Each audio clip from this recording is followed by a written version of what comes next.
In this video lecture, we will discuss about rhizosphere and its significance. The word rhizo, which means root, sphere means area or a region, or we can say field around the root, that is known as rhizosphere, and we will discuss its significance. This is the morphological structure of the plant, which is mainly consist of root, stem, leaf, flowers and the fruits. Mainly the plant, it is consist of root system. This much part is known as a root system and the shoot system. This is a shoot system and this is a root system. Mainly the plant, it is consist of root system and the shoot system. In the root system, we will see the word rhizosphere. Rhizosphere, it means that the area or a region where the soil and the root make a contact is known as a rhizosphere. Here, this is the root and the soil, they both make a contact surrounding the root, they both make a contact, that is known as a rhizosphere. And the rhizoplane means the area on the root. This is the area on the root, upon the root, that is known as a rhizoplane. Like this way, there is the phyllosphere and the phylloplane. Phyllosphere means the area surrounding the leaf, that is known as a phyllosphere, and area on the leaf surface is known as phylloplane. Like this way, rhizosphere, area on the root, that is known as rhizoplane, area surrounding the root, that is known as rhizosphere. First of all, we will discuss what is rhizosphere. The region of a soil in contact with root of the plants. Soil that will make a contact with the root of the plant, it contains many microorganisms and its composition is affected by the root activities. In the another words, we can say that it is an environment under the influence of the plant. Or in a very simple way, we can say that rhizosphere, it is a region where soil and the root make a contact is known as rhizosphere. Where soil and the root make a contact is known as a rhizosphere. Rhizosphere, it is a below ground part interaction, because suppose this is the flower and here there is the root. It is below the ground. So it is a below ground part interaction between the root and the soil.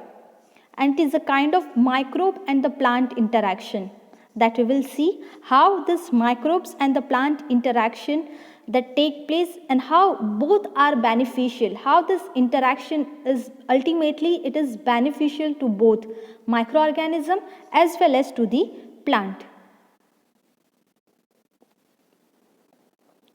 Rhizosphere was first defined by the scientist, that is Laurentus Hiltner, as the soil compartment influenced by the root of growing plant.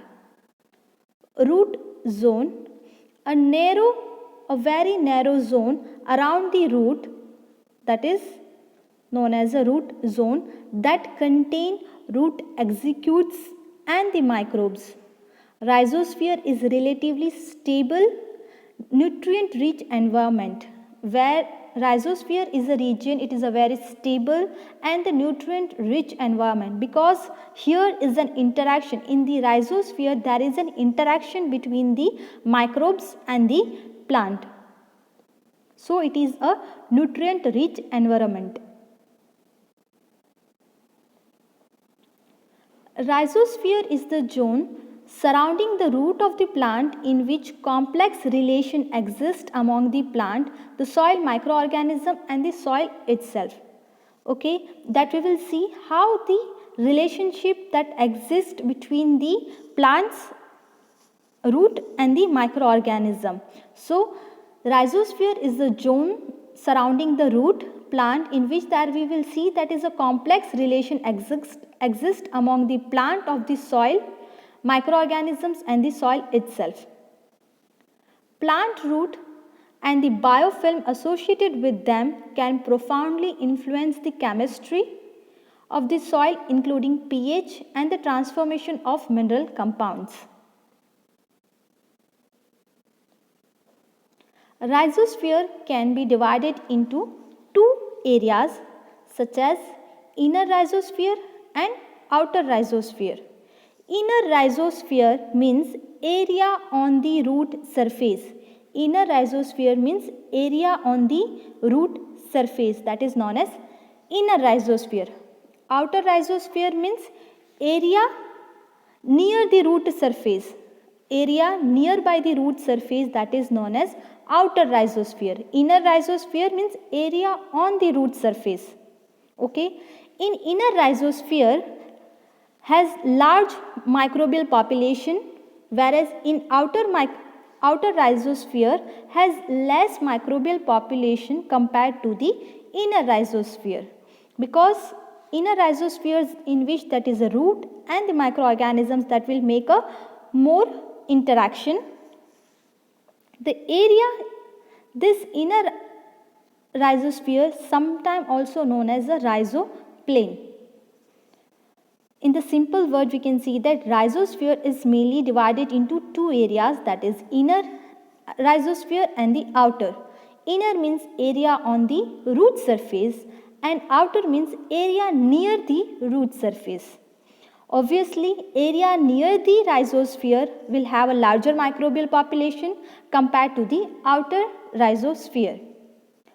Okay, the plant's roots having two environment surrounding them, that is organic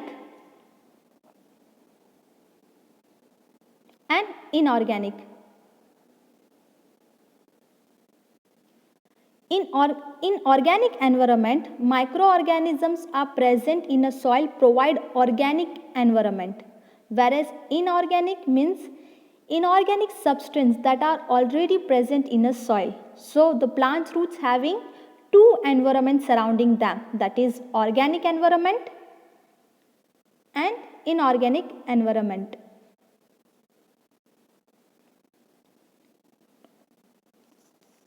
Now we will see microflora of rhizosphere. Large number of microflora that are found in the rhizosphere region, that we have already said there are the large number of microflora, microorganisms that are found in the rhizosphere region. To study them, if we want to study that, we used the method that is buried slide technique and the Rossi and Colandi method to study the soil microbiology nearby the rhizosphere. The most frequently found in the rhizosphere are the Pseudomonas acromogeneous species. The most frequently and the most abundantly that is found, that is Pseudomonas and acromogeneous species, that is most frequently found in the rhizosphere.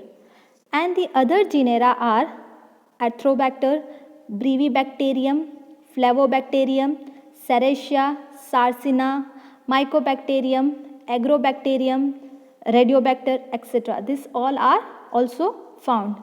The most frequently that is found is Pseudomonas and acromogeneous.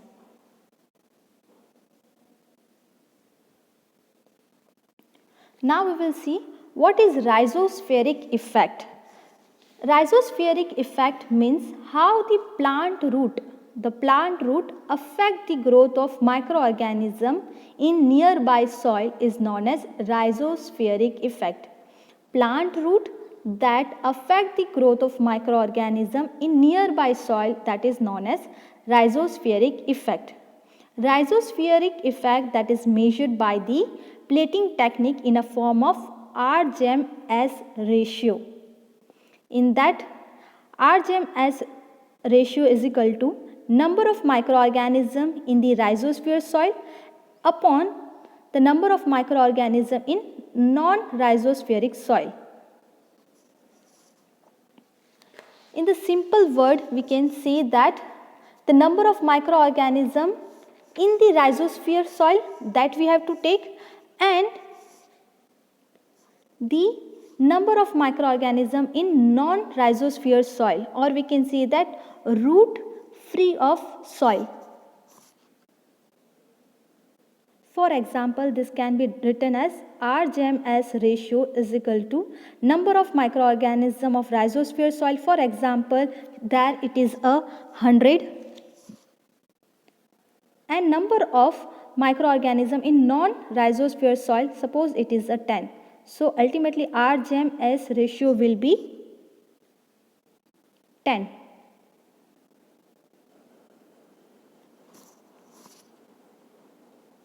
This is how rhizospheric effect is calculated. As the distance from the plant root increases, R-GEM-S ratio that will decreases. As the distance from the plant root increases, R-GEM-S ratio will be decrease. Now we will see the significance of rhizosphere. Plant roots surrounding soil contain both types of bacteria, beneficial bacteria and pathogenic bacteria. Obviously, surrounding the plant root, suppose this is the plant root, it will consist of so many types of bacteria, beneficial bacteria as well as the pathogenic bacteria. But beneficial bacteria that will fight with pathogenic bacteria, which will cause some kind of disease to the plant. So the beneficial bacteria that will fight with the pathogenic bacteria and that will kill them. So this is the first significance of rhizosphere, is that pathogenic bacteria will fight the beneficial bacteria that is surrounding the soil that will fight with the pathogenic bacteria and it will kill them, and it will not allow to cause any kind of disease to the plant. For example, as we know that Pseudomonas, they produce siderophores and make it unavailable to the harmful bacteria.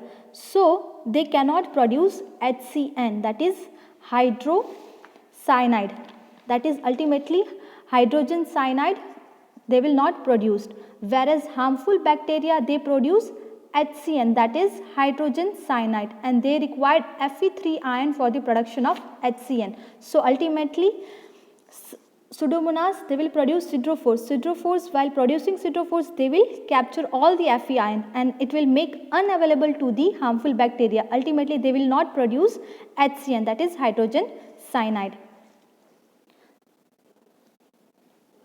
Pseudomonas that produce siderophore. For the siderophore production, that will capture all the Fe ion and it will make unavailable to the pathogenic bacteria, and this pathogenic bacteria required Fe to produce HCN. So this is how the beneficial bacteria, here the Pseudomonas, that will fight that will do some kind of protection and provide beneficial to the root or the plant. Here it is the second significance, that is Bacillus subtilis. Bacillus subtilis is a bacteria that will produce the antibiotic. Bacillus subtilis that is produce the antibiotic, that name is subtilin. Subtilin is the name of antibiotic that is produced by the Bacillus subtilis, where subtilin that will kill the pathogens microorganisms. So this is the second significance, that microorganism nearby the soil, there are so many microorganisms and as well as the fungi that has a capability to produce the antibiotic. Okay, after producing the antibiotic, they will kill the pathogenic microorganism. Now we will see the third significance, that is Agrobacterium radiobacter strain 84, okay, and Agrobacterium tumefaciens. Agrobacter radiobacter and Agrobacter tumefaciens. Here the Agrobacter radiobacter strain, that will this produce agrocin.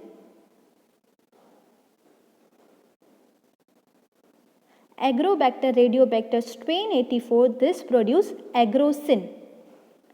And Agrobacter tumefaciens, this is responsible for crown gall disease. This will cause the crown gall disease to the root, or we can say that to the plant root.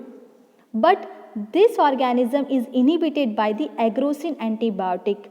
Agrocin antibiotic, it is produced by Agrobacterium radiobacter. So this is how this one is getting fight with the pathogens, or that will kill the harmful or pathogenic bacteria. Agrobacterium radiobacter, that produce the agrocin, that is agrocin, it is an antibiotic, whereas Agrobacterium tumefaciens, they both are living surrounding the soil. Okay, so Agrobacterium tumefaciens, they will cause a crown gall disease to the root, and this bacteria is inhibited by this bacteria, that is Agrobacterium radiobacter, that will produce the agrocin antibiotic by the agrocin antibiotic. Like this way we have also studied the Bacillus subtilis, that produce the subtilin antibiotic and kill the pathogenic microorganism. Okay. The fourth significance is some bacteria that will fix the nitrogen and provide to the plant. Sulfur oxidizing bacteria that produce sulfate and provide to the plant. We had already studied that how this nitrogen, that is Rhizobacterium, that is fix the nitrogen to the leguminous plant, and ultimately that the nitrogen fixation take place. So this is one example, one significance, that how this bacteria that has an interactions with the root and form the root nodules, and in the root nodules that will fix the nitrogen, atmospheric nitrogen, into the ammonia. Like this way, sulfur oxidizing bacteria that will produce the sulfate, and ultimately this sulfate is provided to the plant. And as we know that the nitrogen, it is ultimately it is used by the plant, sulfate that is ultimately used for the plant, for their growth, for their nourishment, for their enrichment. And if I talk about the nitrogen, that is it is used for the energy currency, ATP, NADP, FAD. Ultimately there has a various usage in the plant. Phosphate solubilizer are also found nearby the soil.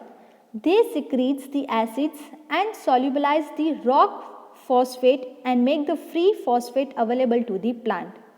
Like this way, as we have already discussed earlier, that there are the phosphate solubilizing bacteria, for example Bacillus, Pseudomonas, that are present in the soil.